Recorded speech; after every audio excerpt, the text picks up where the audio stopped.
So mga tol, hinahype na po ang potensyal na laban ni Naoya Inoue at Junto Nakatani na balak gawin sa susunod na taon sa buwan ng May. Bagamat po kasi na may kanya-kanya pa silang laban sa Sabado, pinagharap po sila ng Ring Magazine. Sinabi po ni Inoue ang impression niya kay Nakatani, pang pound for pound level fighter daw talaga itong si Nakatani. Nare-respeto daw niya ito at mataas ang tingin niya bilang kapwa fighter. Habang tinanong naman po dyan si Nakatani kung sa tingin daw ba nito yung estilo niya, match na match dito kay Inoue. Sagot ni Nakatani, hindi daw natin malalaman hanggat hindi daw sila aktual na naglalaban ni Inoue. Samantala, pagdating naman po sa makakalaban nila sa Sabado, sinabi ni Inoue na 100% na umano siya kondisyon, pero hindi daw siya overconfident dito kay Picasso. Impression nga po niya kay Picasso, matangkad daw ito, undefeated, mas bata at hindi sumusuko sa laban. Habang si Junto Nakatani naman mga tol, sinabi niyang napanood na daw niya ang mga laban nitong si Sebastian Hernandez at shinare daw niya yan sa team niya para ma-prepare daw ang game plan para dito sa kalaban niya. Impression naman niya kay Hernandez, mabigat daw ang suntok nito at pressure fighter at agresibo. So kailangan maipanalo ni Inoue at Nakatani ang kanilang mga laban para sa susunod na taon,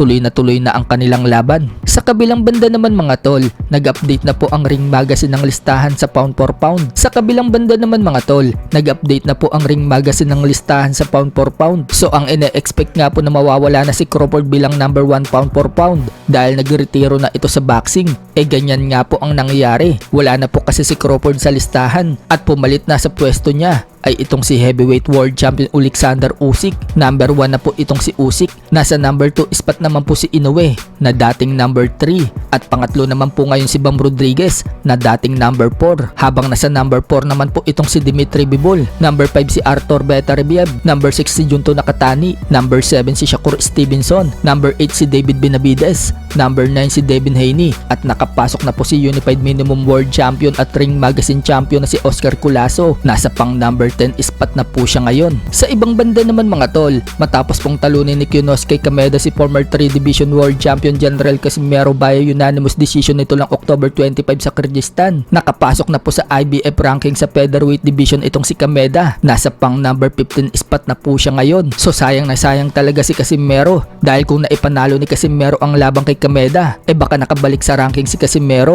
Sa ngayon, wala na si Casimero sa kahit anong ranking, pero asahan po natin na kapag naipanalo ni Casimero ang laban niya sa Sabado, mabibigyan ito ng pagkakataon na makabalik sa ranking.